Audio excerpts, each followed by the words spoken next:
Hey everyone, I hope you guys are doing well and you are protecting yourself as you journey out daily by covering yourself up and practicing social distancing. I have a right now word that I would like to share with you.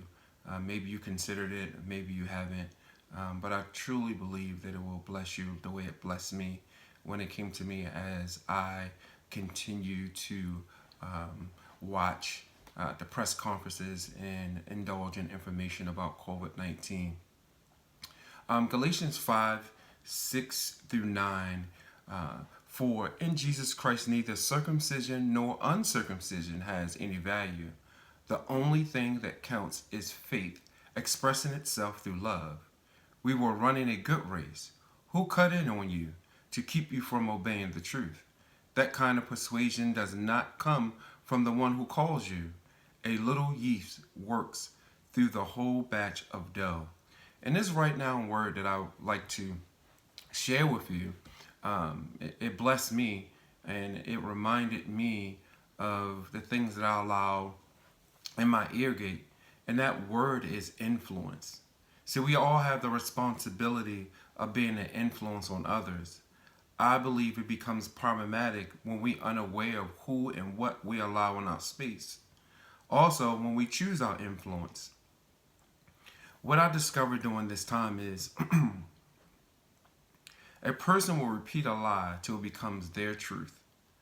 Also, the truth to those he or she surround themselves with, it becomes their truth as well because they will continue to repeat this lie. Now, influence doesn't have a moral issue, but the person that holds the attention of others may. In 2 Peter chapter 1, verse 12 through 15, Peter is expressing to his followers what type of influence he planned to be on their lives. He used the key words like remind, refresh.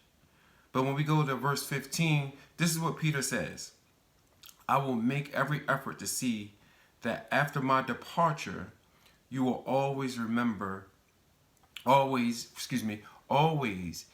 able to remember these things. The who or the what can have a negative or positive influence that affects our lives. So choose very wisely.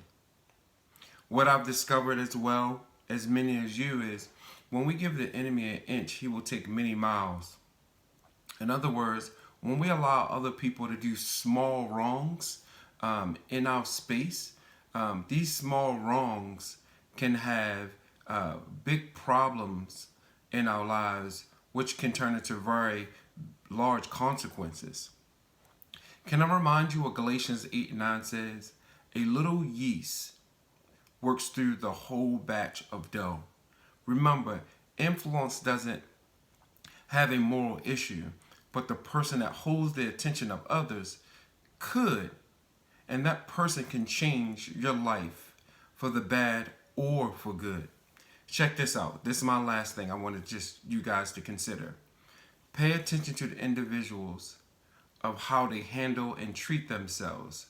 Galatians 5:14 reads, love your neighbor as yourself. How individuals take care of themselves can give you a clear view of how they could treat you. How they do things is what I'm asking you to pay attention to, not the result.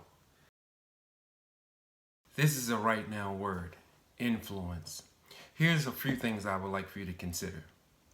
Be aware of what and who has your attention. Try not to allow your feelings to be your moral authority.